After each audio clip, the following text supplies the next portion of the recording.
Look at Diddy, for instance. Let's take a look at him. Let's take a look at, he has videos.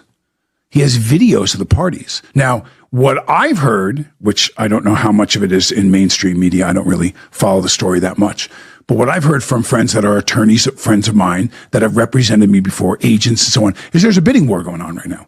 They're driving that price up because if you want your client and your famous actor to not be involved, or famous singer to not come out, here's the price.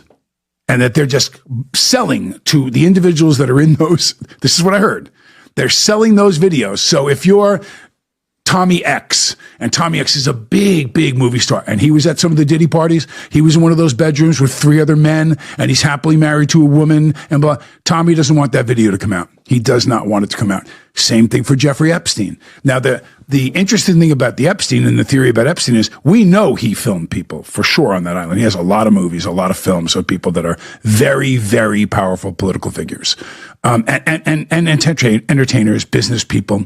So, do you really believe that Jeffrey Epstein killed himself? Of course not. Of course not. Yeah. No. Okay, so there's other theories that he's in Lebanon. He never died at all. That having the weight of owning those films right now over people. So will Donald Trump release those films?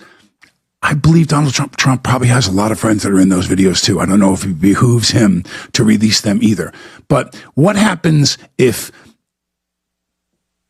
iconic African Americans or iconic Japanese Americans or iconic Anglo Americans, former presidents, so what happens if they're in those videos? What does that do to the herding of the sheep? Because I believe that's exactly what we're experiencing.